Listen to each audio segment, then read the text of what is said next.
Hello students, मैं निखिल सोनी स्वागत करता हूं आप सभी का हमारे यूट्यूब चैनल में। आज का हमारा जो ये लेक्चर है, ये जैसा कि आपको यहाँ दिख रहा है कि हमारा टॉपिक है प्रतिरोधों का संयोजन।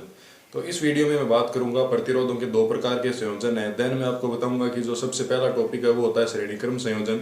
उसके बाद में हम बात करेंगे 2 नंबर का जो टॉपिक है वो होता है समांतर क्रम संयोजन। जो यहाँ पर आपको दिख रहे होंगे, पहला आपका श्रेणी क्रम संयोजन है, दूसरा आपका समांतर क्रम संयोजन है। और श्रेणी क्रम संयोजन के अंदर जो हमारा प्रतिरोध होता है वो सभी प्रतिरोधों के योगफल के बराबर प्राप्त होता है। जो हम अधिकतम मान का प्रतिरोध जोड़ते हैं उससे भी ज्यादा प्रतिरोध प्राप्त होता है, और समांतर क्रम में कुछ डिफरेंट इसका उल्टा प्राप्त होता है। मेन चीज ये है कि हमें इनका संयोजन करना क्यों पड़ा। सबसे पहला प्रश्न ये उठता है विद्यार्थियों का कि जो प्रतिरोधों का संयोजन है उसकी आवश्यकता क्यों पड़ी। तो देखिए, जो हमें घरेलू परिपथ है या कोई भी सर्किट है उनके अंदर अपने इच्छा अनुसार जितने मान का प्रतिरोध ज्ञात करना है या उसके अंदर जोड़ना है, तो उसको काबू के अंदर करने के लिए या उसको नियंत्रित करने के लिए हमें प्रतिरोधों का संयोजन करना पड़ता है। यदि हम किसी सर्किट के अंदर ज्यादा मान का प्रतिरोध चाहते हैं तो हम छोटे छोटे मान के प्रतिरोधों को आपस में श्रेणी क्रम में जोड़ते हैं, और यदि हम किसी सर्किट के अंदर कम मान का प्रतिरोध चाहते हैं तो हमें अलग अलग मान के प्रतिरोधों को समांतर क्रम में जोड़ना पड़ता है उनकी आवश्यकता के अनुसार। तो इस कारण हमें जो प्रतिरोध है उनके क्रम संयोजन की आवश्यकता पड़ती है। तो इस प्रकार से जो साइंटिस्ट है उन्होंने 2 प्रकार के संयोजन यहाँ पर डिफाइन किए हैं। एक यहाँ पर संयोजन होता है आपका श्रेणी क्रम संयोजन, दूसरा आपका होता है समांतर क्रम संयोजन। तो आपको देखिए यहाँ पर दिखाई दे रहा है कि जो सबसे पहला टाइप है वो आपका श्रेणी क्रम संयोजन का है, दूसरा जो आपका टाइप है वो समांतर क्रम संयोजन का। तो आज मैं आपके साथ ये डिस्कस करूंगा कि जो श्रेणी क्रम संयोजन है वो क्या होगा, और देन अगली वीडियो में मैं आपको बताऊंगा कि जो समांतर क्रम संयोजन है वो क्या होता है। उसके बाद में मैं जो विद्युत क्षेत्र चुंबकीय क्षेत्र है उनसे संबंधित कुछ डेफिनेशन होंगे। देन लास्ट के अंदर हम देखेंगे कि जो प्रत्यावर्ती धारा जनित्र और दिष्ट धारा जनित्र होता है, मतलब जिसको आप जनरेटर भी बोल सकते हैं, एसी और डीसी, वो आपके साथ डील करेंगे और आपका चैप्टर कंप्लीट हो जाएगा। एक जो सेशन है वो मैं आपके न्यूमेरिकल के लिए रखूंगा। अगर आपकी कोई प्रॉब्लम आती है तो आप वो हमें कमेंट करके जरूर बताएं, और पीछे वाले वीडियो यदि नहीं देखें तो उनको जरूर देखें। उनके बिना ये वाले जो टॉपिक है ये समझ में आने थोड़े हार्ड हैं।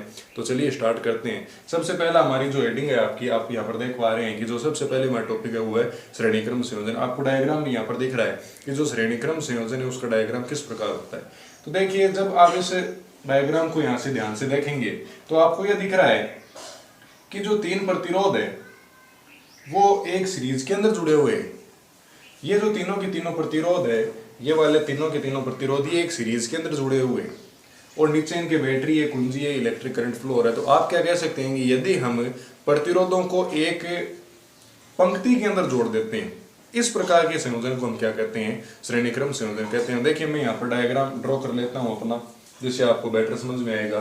तो देखिए, श्रेणी क्रम संयोजन में मैं आपको बता दूं कि यह आपका पहला प्रतिरोध को हम लिखेंगे R1 से, यह आपका दूसरा प्रतिरोध इसको हम लिखेंगे किससे, R2 से, और यह आपका कौन सा प्रतिरोध, R3 प्रतिरोध, तीसरा प्रतिरोध हो गया।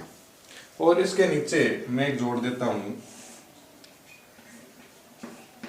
बैटरी, ये सेल है, बैटरी होगी, बैटरी जोड़ दी जिसकी वोल्टेज कितनी है, V वोल्ट की है। और यहाँ पर एक जोड़ देता हूँ की, इसको हम कह रहे हैं कुंजी, और इन दोनों कंडक्टर वायर को यहाँ से जोड़ देते हैं। हम जानते हैं कि जो इलेक्ट्रिक करंट होता है वो प्लस सिरे से माइनस सिरे की तरफ प्रवाहित होता है। तो यहाँ से विद्युत धारा जा रही है, यहाँ से गई, इसके अंदर से गुजरी, इसमें से गुजरी, इसमें से गुजरती हुई कहाँ पर प्रवेश कर जाती है, वापस इसके नेगेटिव टर्मिनल के अंदर प्रवेश कर जाती है। तो आप जानते हैं कि जो कोई भी इलेक्ट्रिक करंट है वो प्लस सिरे से प्रवाहित होकर कहाँ पर आ जाता है, वापस नेगेटिव सिरे के अंदर पहुंच जाता है। ये आपको ध्यान रखना है। अब देखिए कि जब ये इलेक्ट्रिक करंट या जो आवेश था वो इसके सिरों के ऊपर पहुंचा, तो यहाँ पर मान लिया कितना विभव उत्पन्न हो गया, V1 विभव इसके ऊपर उत्पन्न हो जाता है। ये आपको ध्यान रखना है कि जो पहला प्रतिरोध है उसके ऊपर विभव कितना होगा, V1, क्योंकि यहाँ तक इस सिरे से जो आवेश आया है चलकर, यहाँ तक आने में उसको कितना काम करना पड़ा, W1 काम करना पड़ा, तो विभव कितना हो गया, V1। अब ये आवेश चलकर कहाँ पर जाएगा, इस बिंदु पर जाएगा, तो यहाँ पर जो विभव है वो कितना हो जाता है, V2, और यहाँ पर विभव कितना हो जाता है, V3 हो जाता है। ये आपको ध्यान रखना है। और जो टोटल विभव होगा वो इस बैटरी के विभव के बराबर होगा। तो आप क्या कह सकते हैं कि जो टोटल इन तीनों को अगर मैं जोड़ दूं तो इनका जो विभव होगा, आप कह सकते हैं कि जो V1 plus V2 plus V3 वो बराबर किसके हो जाएगा, V के। देखिए, हमारी मेन इक्वेशन है ये, आपको लास्ट के अंदर ध्यान रखनी है। तो देखिए, यहाँ पर अगर मैं आपकी डेफिनेशन शो करता हूँ तो आप इसको देख पा रहे हैं। देखिए कि यदि किसी यदि तीन प्रतिरोधों को इस प्रकार जोड़ा जाए कि पहले प्रतिरोध का पहला सिरा तो किससे जुड़ा हुआ है, बैटरी के प्लस सिरे से। यदि पहले प्रतिरोध का पहला सिरा, देखिए दो सिरे है ना, पहला सिरा दूसरा सिरा, तो यदि पहले प्रतिरोध का पहला सिरा किससे जुड़ा हो, बैटरी के प्लस टर्मिनल से, और दूसरा सिरा किससे जुड़ा हो, अगले प्रतिरोध के पहले सिरे से। इतनी बात क्लियर है। और जो दूसरा प्रतिरोध है उसका दूसरा सिरा किससे जुड़ा हो, तीसरे के पहले से, और तीसरे का दूसरा किससे जुड़ा हो, कुंजी से, कुंजी आगे किससे जुड़ी हुई हो, माइनस सिरे से। तो इस प्रकार का जो संयोजन है इसको हम क्या कह देते हैं, प्रतिरोधों का श्रेणीक्रम संयोजन। ये आपको यहाँ पर दिख रहा है। वापस बोल देता हूं कि यदि पहले प्रतिरोध का पहला सिरा, इसके दो सिरे, इसके भी दो सिरे, इसके दो सिरे, जो आपको चित्र में दिख रहा है वही आपको भाषा में लिखनी है जैसा कि यहाँ पर लिखा हुआ है। तो यदि पहले प्रतिरोध का पहला सिरा किससे जुड़ा हो, बैटरी के प्लस सिरे से, और इसी प्रतिरोध का पहले प्रतिरोध का दूसरा सिरा किससे जुड़ा हो, दूसरे प्रतिरोध के पहले सिरे से, और दूसरे प्रतिरोध के दूसरे सिरे को किससे जोड़ दें, तीसरे प्रतिरोध के पहले से, और तीसरे प्रतिरोध का जो दूसरा सिरा है उसको हम किससे जोड़ देते हैं, कुंजी के से, और कुंजी को किससे जोड़ देते हैं, नेगेटिव टर्मिनल से। इस पूरे चित्र को मैंने बताया है। तो इस प्रकार का जो संयोजन होता है बच्चों, उसको हम क्या बोल देते हैं, प्रतिरोधों का श्रेणीक्रम संयोजन इसको हम कह देते हैं। तो इसके अंदर जो जब करंट यहाँ से प्रवाहित हुआ, तो जब ये इस R1 के ऊपर पहुंचा, देखिए I करंट जा रहा है, तो इसके अंदर यहाँ पर I1 I2 वो नहीं होगा, क्योंकि ये एक ही लाइन के अंदर जुड़े हुए हैं। यदि ये इस प्रकार से जुड़े हुए रहते दूसरी कंडीशन में, तो यहाँ पर जो धारा थी वो तीन भागों में बढ़ जाती है। एक इसका मैं दूसरा भंडा और बताऊंगा आपको, उससे याद रहेगा। तो देखिए यहाँ पर जो करंट आया, I जा रहा है सबके अंदर समान, तो दो चीजें चेंज होगी। देखो एक दूसरा तरीका और है कि आपने ये देखा था कि ओम के नियम के अंदर तीन चीजें थी, V बराबर IR। कितनी चीजें थी, तीन चीजें थी। तो एक बात हमेशा ध्यान रख लेना कि दो प्रकार के संयोजन है, एक तो श्रेणीक्रम, दूसरा समांतर क्रम। इनके अंदर एक चीज कांस्टेंट रहेगी और दो चीजें बदलेगी। कैसे कि इसके अंदर देखो एक चीज धारा समान रह रही है, धारा आई यहां से गई, आई यहां से, आई यहां से, आई यहां से, तो दो चीजें बदल गई। कौन सी, आई जब समान रहा तो R1 हो गया R2 R3 और V1 V2 V3। समझ में एक नहीं आई कि जब आई समान है तो ये दो चीजें बदल जाएगी, और अगली बार जब मैं बात करूंगा तो उसमें V समान रहेगा, ये मान कांस्टेंट रहेगा, ये नहीं बदलेगा। तो उस टाइम कौन चेंज हो जाएगा, I1 I2 I3 R1 R2 R3। वापस देख लो कि इस वाले डायग्राम के अंदर आई नहीं चेंज हो रहा है, आई बदल नहीं रहा है। आई नहीं बदल रहा तो इसके अंदर दो चीजें रहेगी। आई को अगर मैं छोड़ दूं, दो चीजें कौन सी, V और R, ये बदलेगी, V1 V2 V3 R1 R2 R3। देख लो V1 V2 V3 R1 R2 R3। यदि इस आई का मान, यदि ये V नहीं बदलता है तो आप क्या करेंगे, I1 I2 I3 R1 R2 R3। इतनी बात क्लियर है कि नहीं है। अब देखो अगली अगर मैं यहाँ पर बताऊं तो आप इसकी, आपने यहाँ पर इसकी डेफिनेशन अभी देख ली थी। तो अब मैं अगर इसका डेरिवेशन करता हूँ तो देखो हम क्या करेंगे कि इसका जो तुल्य प्रतिरोध है वो ज्ञात करेंगे। हमें क्या करना है, तुल्य प्रतिरोध ज्ञात करना है। श्रेणीक्रम संयोजन का तुल्य प्रतिरोध, श्रेणीक्रम संयोजन का तुल्य प्रतिरोध। अब देखो बच्चा, तुल्य प्रतिरोध कैसे ज्ञात करेंगे कि हमें इस फॉर्मूले के अंदर वैल्यू पुट करनी है। कैसे रखेंगे वो मैं बता देता हूं। देखो ये जो V था इसका मान आपके पास कितना है, ओम के नियम से V बराबर IR। अब मेरे को निकालना है V1 V2 V3, इन सभी के मान इसमें पुट करूंगा और आपका आंसर आ जाएगा। देखिए ये वाला जो V1 है इसका मान कैसे निकालेंगे, यदि ये V1 हो जाए, ये V1 हो जाए तो यहाँ पर कितना हो जाएगा R1। दो चीजें बदल गई तो तीसरी तो सेम ही रहनी है, आई तो चेंज हो ही नहीं रहा, तो ये आपका यहाँ पर क्या आ जाएगा, आई आ जाएगा। अब यदि मैं इसी प्रकार बात करता हूँ V2, तो ये आपका कितना हो जाएगा R2 के लिए, यहाँ पर क्या आ जाएगा, वापस से आई सेम आ गया। ठीक है, इसी प्रकार यदि मैं बात करता हूँ किसकी, V3, तो कितना हो जाएगा R3 और I यहाँ पर तीनों में कांस्टेंट चल रहे थे। इसको मैं क्या कह देता हूँ, समीकरण 2, और इसको कह देता हूँ समीकरण नंबर 3। हमें क्या करना है कि समीकरण 2 और 3 से जो मान है वो समीकरण 1 के अंदर पुट करनी है। तो देखो किस प्रकार से रखोगे, समीकरण 2 और 3 से मान समीकरण 1 में रखने पर, समीकरण 1 में रखने पर, अब देखो मान रखते हैं तो आपको क्या प्राप्त होता है। इस V की जगह अगर मान रखूंगा कितना IR, तो यहाँ पर मैंने रख दिया IR बराबर V1 की जगह कितना रखोगे IR1, तो ये आपने रख दिया IR1 प्लस V2 की जगह कितना रखोगे IR2, तो ये मैंने रख दिया R2 और V3 की जगह कितना रखोगे, इसकी जगह IR3, ये हो गया प्लस IR3। बहुत ध्यान से देखो इस इक्वेशन को, आपको क्या पता चल रहा है कि जो I है वो सब में कॉमन आ रहा है। तो मैं यहाँ से क्या करता हूँ कि जो I है उसको कॉमन निकाल लेता हूँ बाहर। अंदर क्या बच गया आपके पास R1 plus R2 plus R3, और इधर आपके पास क्या पड़ा है, IR पड़ा है। इस वाले I से ये वाला I क्या हो जाता है, कैंसिल हो जाता है। इधर क्या बचा, R बराबर R1 plus R2 plus R3। तो ये आपका जो फॉर्मूला निकल के आता है वो किसको बताता है, इस प्रकार से यदि कोई तीन प्रतिरोध आपस के अंदर जुड़े हैं, कौन से क्रम में, श्रेणी क्रम में, तो उसका जो टोटल प्रतिरोध होगा इस पूरे के पूरे सर्किट का कुल प्रतिरोध होगा वो कितना हो जाएगा बच्चा, R बराबर R1 plus R2 plus R3। ये आ जाती है आपकी इक्वेशन नंबर 4। इक्वेशन नंबर कितनी आ जाती है, 4 आ जाती है।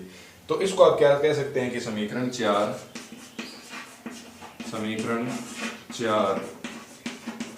श्रेणी क्रम से प्राप्त तुल्य प्रतिरोध को बताता है, तुल्य प्रतिरोध को बताता है। ये आपका श्रेणी क्रम का डेरिवेशन था। अब इससे निष्कर्ष क्या निकला वो और बता दूं। सबसे पहले परिभाषा देखो, वापस देखो कि यदि तीन प्रतिरोधों को इस प्रकार जोड़ा जाए कि वो एक सीधी रेखा के अनुदिश जुड़े हुए हो। पहली परिभाषा तो ये कि यदि तीन प्रतिरोधों को एक सीधी रेखा के अनुदिश जोड़ दिया जाता है तो इस क्रम को हम क्या कह देते हैं, श्रेणी क्रम संयोजन कह देते हैं। पहली परिभाषा लिखनी है कॉपी में। दूसरी परिभाषा क्या है कि यदि इसके दो टर्मिनल, इस वाले के दो टर्मिनल, इसके दो टर्मिनल, टर्मिनल का मतलब सिरे, दो साइड, यदि पहले प्रतिरोध का पहला सिरा बैटरी के कौन से भाग से जुड़ रहा है, प्लस भाग से, और पहले प्रतिरोध का दूसरा सिरा किससे जुड़ रहा है, दूसरे के पहले से, दूसरे का दूसरा सिरा तीसरे के पहले से, और तीसरे का दूसरा सिरा की से कुंजी से, और कुंजी को किससे जोड़ दे, बैटरी के माइनस से जोड़ दे। तो ये वाली जो परिपथ होती है उसको हम क्या कह देते हैं, श्रेणी क्रम संयोजन कह देते हैं। अब यहां से जब इलेक्ट्रिक करंट गया I, तो यहाँ पर R1 प्रतिरोध के लिए विभव बन गया V1, यहाँ पर R2 प्रतिरोध के लिए विभव बन गया V2, और यहाँ पर R3 प्रतिरोध के लिए विभव बन गया V3। तो हमें करना क्या है कि जब ओम के नियम से मैंने बताया कि V बराबर IR, तीन चीजें जब दो बदल जाएगी तो एक कांस्टेंट रहेगी हमेशा, एक नहीं बदलेगी। तो मैंने बताया कि यहाँ पर R1 और यहाँ पर V1 हो गया। तो देखो R बदला, V बदला, तो एक चीज क्या रहेगी, I नहीं बदली, तो यहाँ पर I तीनों के अंदर देखो कांस्टेंट पड़ी है। इनके मान हमने कहाँ पर रख दिए, इसका जो V1 था, इसका V2 और इसका V3, इन तीनों का जो योगफल होता है वो किसके बराबर होगा, इस बैटरी, क्योंकि ये V1 V2 इसी के द्वारा तो उत्पन्न हुए, तो इन तीनों का योगफल किसके बराबर कर दिया, V के बराबर। तो V1 plus V2 plus V3 बराबर V, आपको ध्यान रखना है। ओम के नियम से V बराबर IR, तो V1 बराबर IR1, V2 बराबर IR2, V3 बराबर IR3। V3 क्यों बना IR3, क्योंकि R3 इस तीसरे प्रतिरोध के ऊपर उत्पन्न हो रहा है V3, दूसरे प्रतिरोध पर उत्पन्न हो रहा है V2, पहले प्रतिरोध उत्पन्न हो रहा है V1। ये वाले मान इस समीकरण में मैंने पुट करे। समीकरण 4, समीकरण 2 एंड 3 से मान समीकरण 1 में रखने पर, तो IR इसकी जगह मैंने रख दिया IR, इस वाले को इधर लिखा, प्लस इसकी जगह मैंने लिख दिया IR1, इसकी जगह रख दिया IR2, और लास्ट में लिख दिया IR3। I तीनों के अंदर कॉमन निकाल लिया, R1 plus R2 plus R3। इस I से ये I कैंसिल हो गया, तो इधर बच गया R बराबर R1 plus R2 plus R3। तो ये जो समीकरण 4 थी, ये आपकी जो समीकरण 4 है, ये किसको बता रही है, श्रेणी क्रम से जो प्राप्त तुल्य प्रतिरोध है उसको रिप्रेजेंट कर रही है। अब देखो इससे निष्कर्ष क्या निकलता है। निष्कर्ष क्या निकला कि एक बार मैं इसको यहां से देखो क्लियर कर रहा हूं डायग्राम के नीचे से।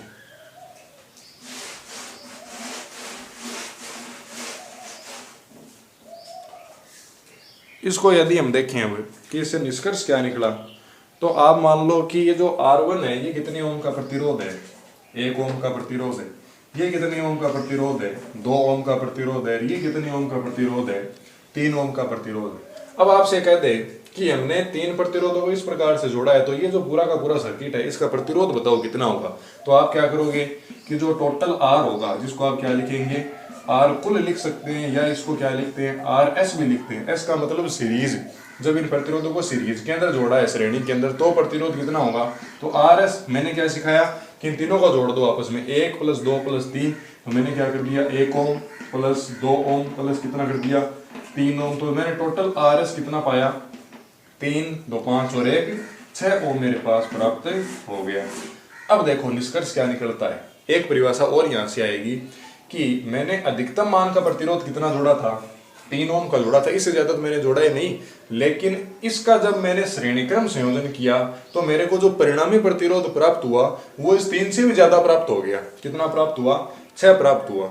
बात को सुनना बहुत ध्यान से कि प्रतिरोधों का इस प्रकार का संयोजन कि जिसमें कुल प्रतिरोध RS का मान इस परिपथ के अंदर जोड़े गए अधिकतम मान के प्रतिरोध से भी ज्यादा प्राप्त होता है। मैंने अधिकतम 3 जोड़ा था, लेकिन मेरे को इस पूरे परिपथ का जो प्रतिरोध है वो कितना मिल गया? 6 ओम मिल गया। मतलब मैंने जितना जोड़ा उससे भी ज्यादा मिला। तो इस प्रकार का जो संयोजन आता है उसको हम क्या बोल देते हैं? श्रेणीक्रम संयोजन कहते हैं। जब प्रतिरोध का मान बढ़ जाएगा इस प्रकार के सर्किट के अंदर, तो जो धारा थी उसका मान क्या हो जाएगा? कम हो जाएगा, क्योंकि प्रतिरोध एक प्रकार की प्रतिबाधा है। इस कारण इस प्रकार के जो प्रतिरोध है वो घरेलू परिपथ के अंदर काम में नहीं लेते, क्योंकि इनके अंदर जब प्रतिरोध बढ़ रहा है, प्रतिबाधा बढ़ रही है, तो इलेक्ट्रिक करंट कम हो रहा है और कम विद्युत धारा की घर में आवश्यकता नहीं है, घर में ज्यादा विद्युत धारा की आवश्यकता है। वो किस प्रकार से करते हैं तो वो मैं आपके साथ अगले लेक्चर के अंदर डिस्कस करूंगा। अभी मैं आपको 1-2 इसके उदाहरण बता देता हूं जो आपको ध्यान में रखने हैं।